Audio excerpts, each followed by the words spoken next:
Hello अस्सलाम वालेकुम दोस्तों। आज के दौर में लोग वर्ल्ड वॉर्स के बारे में बात तो करते हैं, लेकिन आखिर इसका इल्जाम किसे दिया जाएगा। वर्ल्ड वॉर 1 यानी जंग अजीम अव्वल दुनिया की पहली ऐसी वॉर थी जिसमें अलग लेवल की सफरिंग्स और डेथ विटनेस की गई। इसकी डेवस्टेशन का अंदाजा हम इसी बात से लगा सकते हैं कि total number of deaths 1.7 crore के लगभग थी। इस वॉर में ब्रिटेन की colonies, Spain, France, Russia, Japan और यूएस जैसी कंट्रीज शामिल थीं। इसको हम a great war, a global war और a war to end all war के नाम से भी जानते हैं। दोस्तों, उस टाइम पर ऐसा माना जाता था कि ये सबसे बड़ी लड़ाई है और आने वाले 50-60 सालों में ऐसी और कोई जंग नहीं होगी। बट इसके 20 साल बाद जब 1939 में सेकेंड वर्ल्ड वॉर हुआ तो इसका नाम बदलकर वर्ल्ड वॉर 1 रख दिया गया। व्यूअर्स, आज की वीडियो में हम बात करेंगे कि वर्ल्ड वॉर 1 शुरू कैसे हुआ, कौन कौन सी ग्रुपिंग ऑफ कंट्रीज थी और आफ्टर मैथ में किसे ब्लेम किया जाता है for starting world war 1। But उससे पहले हमें उस टाइम की हिस्ट्री को जानना पड़ेगा। तो आइए जानने की कोशिश करते हैं आज की इस वीडियो में और शहरी ट्यूब की वीडियोस में एक बार फिर से खुशामदीद। Backdrop to world war 1। दोस्तों, 19th सेंचुरी के एंड में वेस्टर्न नेशंस सिविलाइजेशन की रेस में सबसे आगे थे, क्योंकि नए नए इन्वेंशंस वजूद में आ रहे थे, जैसे कि military, technology, aircrafts, fashion etcetera. इसी दौरान कंट्रीज के आपस में ट्रीटीज यानी मुआहदे साइन हो रहे थे, जिसके हिसाब से एक कंट्री पर अगर अटैक होगा तो दूसरी कंट्री उसकी हेल्प के लिए आगे आएगी। काफी सारे अलायंसेस भी बने। इन अलायंसेस का इंपॉर्टेंस हम आगे जाके समझेंगे कि किस तरह इन अलायंसेस ने नेशंस को दो ग्रुप्स में बांट दिया। टेरिटरीज की अगर बात करें तो फ्रांस जर्मनी से एल्जेस लोखाइने वाला पार्ट लेना चाहता था, जो कि फ्रांस ने लगभग 50 साल पहले एक ह्यूमिलिएटिव वॉर में हारा था। तो दूसरी तरफ जर्मनी ज्यादा से ज्यादा एरिया अपने रूल के अंडर रखना चाहता था। वहीं पर ग्रेट ब्रिटेन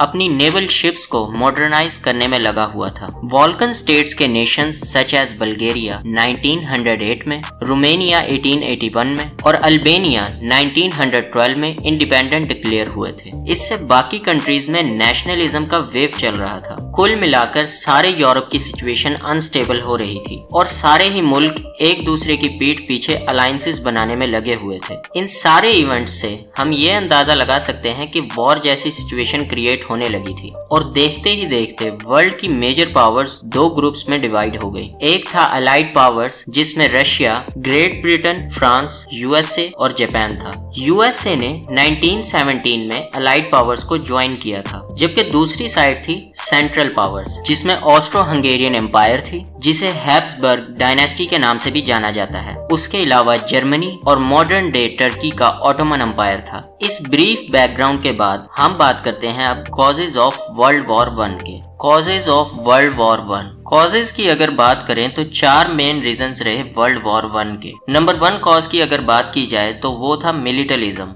आपस में arms race, machine guns, tanks, बड़ी आर्मीज, नेवल शिप्स सारी दुनिया को मिलिटराइज कर रही थी। इसको सपोर्ट कर रहा था ब्रिटेन, यूएसए और जर्मनी के इंडस्ट्रियल कॉम्प्लेक्सेस, जहां मिलिट्री इक्विपमेंट का प्रोडक्शन होता था। वर्ल्ड वॉर 1 के कॉजेज में सेकंड रीजन था अलायंसेस सिस्टम। 19th सेंचुरी में यूरोप में कंट्रीज ने आपस में अलायंस बनाए। 1882 का ट्रिपल अलायंस, जिसके मेंबर्स थे जर्मनी, इटली और ऑस्ट्रो हंगेरियन एम्पायर। सिमिलरली 1904 में एंटोंट कॉर्डियल के नाम से एक अलायंस बना, जिसमें फ्रांस और ग्रेट ब्रिटेन शामिल थे, जो कि 1907 में एंटोंट कॉर्डियल से चेंज होकर ट्रिपल एंटोंट हो गया आफ्टर इंक्लूडिंग रशिया। मिलिटरिज्म और अलायंस सिस्टम के बाद थर्ड रीजन था इंपीरियलिज्म, मतलब अपने अपने रूल के एरिया को एक्सपैंड करने की दौड़। सारी great powers USA, Russia, great Britain etcetera अपनी कॉलोनीज को एक्सटेंड करने में लगे हुए थे। दोस्तों, अफ्रीका में कॉलोनाइजेशन की ऐसी रेस थी कि जिसमें अर्ली हिस्टोरियंस एक टर्म यूज करते हैं, स्क्रैम्बल फॉर अफ्रीका। उस टाइम में अफ्रीका अनएक्सप्लोर था, प्लस चीप लेबर का सोर्स था और साथ ही साथ वहां के डायमंड माइंस इंपीरियल नेशंस की नजर में आ गए थे। मल्टीपल कंट्रीज का इंटरेस्ट अफ्रीका में होने की वजह से आपस में डिफरेंसेस आने लग गए और फिर इनको सॉल्व करने का सोल्यूशन निकाला गया, वॉर। इंपीरियलिज्म के बाद फोर्थ रीजन थी नेशनलिज्म। जैसा कि हमने पहले देखा कि नेशनलिज्म की वेव 19th सेंचुरी में पूरे यूरोप में चल रही थी। इंडिपेंडेंट नेशंस आजादी से पहले की लड़ाई को ग्लोरी ऑफ वॉर का नाम दे रहे थे। वॉर को इस तरह ग्लोरीफाई किया जा रहा था कि ये बस आखिरी वॉर है, इसके बाद तो इंडिपेंडेंस मिलनी ही है। बाल्टिक स्टेट्स में नेशनलिज्म का वेव अपनी पीक पर था। दोस्तों, इसके अलावा वॉर के कुछ और भी रीजंस रहे, जैसे रशिया और ऑटोमन एम्पायर के बीच स्टेट ऑफ डार्डेनेलीज को कंट्रोल करने की वॉर। स्टेट ऑफ डार्डेनेलीज एजियन सी और सी ऑफ मार्मरा को कनेक्ट करती है। ये एक गेटवे है to the Mediterranean sea via black sea. इसकी स्ट्रेटेजिक लोकेशन ट्रेड के पॉइंट ऑफ व्यू से बहुत इंपॉर्टेंट थी। तो ये तो थे कुछ फंडामेंटल रीजंस, बट वॉर का इमीडिएट कॉज क्या रहा, यानी वॉर शुरू कैसे हुआ? आइए जानते हैं वर्ल्ड वॉर 1 का immediate cause. Immediate cause of world war 1। World war 1 का इमीडिएट कॉज था ऑस्ट्रो हंगेरियन एम्पायर के आर्च ड्यूक फ्रांज फर्डिनेंड और उनकी वाइफ का assassination. Austro Hungarian empire Europe की रशिया के बाद दूसरी बड़ी एम्पायर थी। इसके मेंबर स्टेट्स थे प्रेजेंट डे वर्ल्ड के Austria, Hungary, Italy, Croatia, Bosnia, Poland etcetera. Archduke और उनकी वाइफ साराजेवो, जो कि प्रेजेंट डे कैपिटल बोस्निया और हर्जेगोविना में ट्रेवल कर रहे थे, और 28 जून 1914 को उन पर अटैक हुआ। उनके असैसिनेशन के पीछे हाथ था बोस्निया के गैव्रिलो प्रिंसेप का, जो कि ब्लैक हैंड नाम के ग्रुप का मेंबर था। ऑस्ट्रो हंगेरियन एम्पायर को उस टाइम पर ऐसा लग रहा था कि इस असैसिनेशन के पीछे सर्बिया का हाथ है, क्योंकि black hand group Serbia based था। ऑस्ट्रो हंगेरियन एम्पायर ने जर्मनी को बताया कि इस असैसिनेशन के पीछे सर्बिया का हाथ है और हम लोग सर्बिया पर वॉर डिक्लेयर करने वाले हैं। जर्मनी ने फुल सपोर्ट किया। ऐसा मानो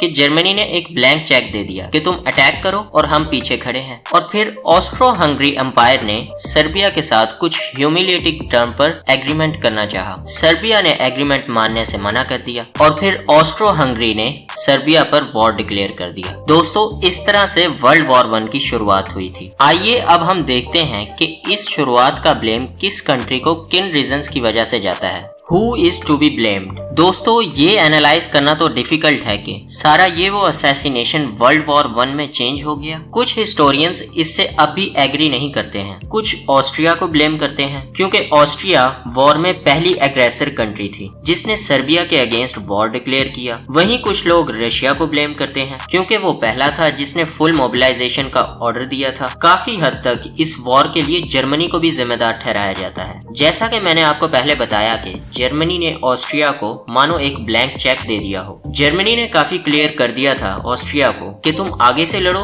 हम तुम्हारे साथ खड़े हैं। ग्रेट ब्रिटेन की अगर बात करें तो उसने फ्रांस को ओपन सपोर्ट किया, जबकि वॉर से पहले स्टार्टिंग के टाइम में ग्रेट ब्रिटेन की पोजीशन अनक्लियर थी। तो दोस्तों, क्या हम ये कह सकते हैं कि क्या ग्रेट ब्रिटेन अगर फ्रांस को पहले ही सपोर्ट डिक्लेयर कर देता तो क्या पता जर्मनी अपनी आर्मी के साथ मार्च ही नहीं करता और फाइटिंग लगभग ईस्टर्न यूरोप तक ही रिस्ट्रिक्टेड रहती। भले ही वॉर की शुरुआत ऑस्ट्रो हंगेरियन एम्पायर और सर्बिया की लड़ाई से हुई, पर क्या पता उन्हें भी यही लगता हो कि बाल्कन वॉर्स की तरह ये वॉर भी लोकलाइज्ड रहेगी। लेकिन ये इतने बड़े स्केल में डेवलप होगी ये किसी ने नहीं सोचा था। खैर, वॉर शुरू होने के साथ साथ ये तेजी से एस्केलेट भी हुआ। आइए जानते हैं reasons for escalation. Reasons for escalation of war. सबसे पहला रीजन अलायंस सिस्टम को माना जा सकता है, जिसकी वजह से वॉर इनेविटेबल हो चुकी थी। अमेरिकन डिप्लोमेट और हिस्टोरियन जॉर्ज केनोन का मानना है कि 1894 अलायंस, जो कि फ्रांस और रशिया के बीच हुई थी, उसने यूरोप की डेस्टिनी को सील कर दिया था। अलायंसेस सिस्टम की वजह से एक म्यूचुअल सस्पिशियस वाली सिचुएशन क्रिएट होने लग चुकी थी दोनों अपोजिंग कैंप्स के बीच में, और एक वक्त ऐसा आ गया था जहां से अपनी फर्दर ह्यूमिलिएशन को रोकने का सिर्फ एक ही सोल्यूशन था, वॉर। एस्केलेशन की दूसरी वजह मानी जा सकती है जर्मनी और ब्रिटेन के बीच की नेवल रेस। जर्मनी इस बात को बिलीव करता था कि सी पावर बहुत ही इंपॉर्टेंट है एक सक्सेसफुल एम्पायर के बिल्डअप के लिए। 1906 की ड्रेडनॉट शिप उस वक्त की सबसे एडवांस्ड शिप्स में से थी। 1914 में दोनों कंट्रीज एक इक्वल फुटिंग पर आ गए थे और खुद के जहाजों को सुपीरियर प्रूव करने में किसी भी कंट्री ने कोई कसर नहीं छोड़ी। तीसरी वजह, एक थ्योरी दी जाती है कि वर्ल्ड वॉर 1 दुनिया में इकोनॉमिक मास्टरी के डिजायर के लिए लड़ी गई, जर्मन बिजनेसमैन और कैपिटलिस्ट ग्रेट ब्रिटेन के खिलाफ वॉर करना चाहते थे। मार्क्सिस्ट हिस्टोरियंस इस थ्योरी के फेवर में हैं, क्योंकि इस वॉर का पूरा ब्लेम कैपिटलिस्ट सिस्टम को जाता है। जर्मन हिस्टोरियन जेरहार्ड रिटर मानते हैं कि जर्मनी का द श्लाइफन प्लान ऑफ 1905-1906 रिस्की था। इस प्लान के मुताबिक जर्मनी फ्रांस और रशिया को एक साथ हराना चाहता था। चाहे आउटकम जो भी हो, लेकिन हम ये कह सकते हैं कि ये प्लान एक डिजास्टर की शुरुआत थी for both Germany and Europe. Escalation की चौथी वजह मिस कैलकुलेशन मानी जा सकती है। ऑस्ट्रिया के पार्ट पर मिस कैलकुलेशन ये सोच लेना रहा कि अटैक के बाद रशिया सर्बिया को सपोर्ट नहीं करेगा। दूसरी तरफ जर्मनी का अनकंडीशनल सपोर्ट टू ऑस्ट्रिया, जिसमें मोबिलाइजेशन का मतलब वॉर ही हो जाएगा। मिलिट्री जनरल्स की बात करें तो उनसे भी एक मिस कैलकुलेशन हुई कि अगर जल्दी जीत हासिल करनी है तो फुल ब्लोन फोर्स के साथ ही मिलेगी। दोस्तों, ये मिस कैलकुलेशन इस हद तक थी कि ऑस्ट्रेलियन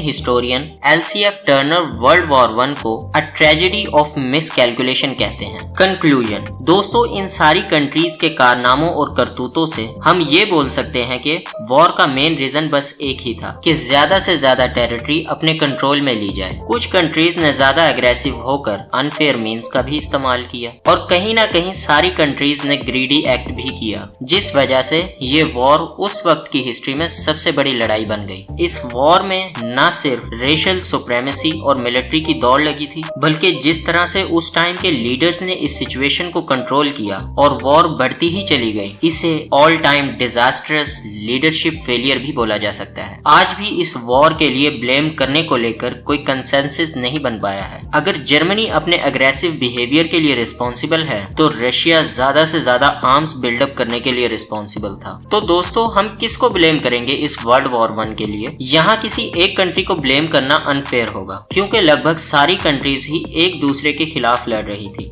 एंड में यही इंपॉर्टेंट है कि चाहे स्टार्ट किसी ने भी की हो वॉर, सबका अपना अपना रोल था to bring about large devastation to the world. World war 1 से एक मैसिव सोशल अपहीवल हुआ, क्योंकि लाखों औरतें वर्कफोर्स में एंटर हुई टू रिप्लेस मैन जो वॉर में गए थे, जो कभी लौटकर वापस नहीं आए। पहला world war Spanish flew off 1918 को भी स्प्रेड करने के लिए रिस्पॉन्सिबल है। ये one of the world deadliest global pandemics था, जिसमें लगभग 20 से 50 मिलियन लोगों की जान गई थी। बहुत सारे मिलिट्री कॉन्फ्लिक्ट से रिलेटेड टेक्नोलॉजीज जैसे machine guns, tanks, aerial combat and radio communication का मैसिव स्केल पर इंट्रोडक्शन वर्ल्ड वॉर 1 के दौरान ही हुआ था। तो दोस्तों, कुल मिलाकर वर्ल्ड वॉर 1 एक ऐसा इवेंट था जिसके लॉन्ग टर्म नेगेटिव इम्पैक्ट्स किसी न किसी सूरत में आज भी विजिबल हैं। So now, if this video genuinely added some value in your life and you really enjoyed the video, do not forget to hit the like button. Comment करके अपने views इस टॉपिक पर जरूर शेयर करना। और अगर आप इस चैनल पर नए हो तो चैनल को सब्सक्राइब करो, क्योंकि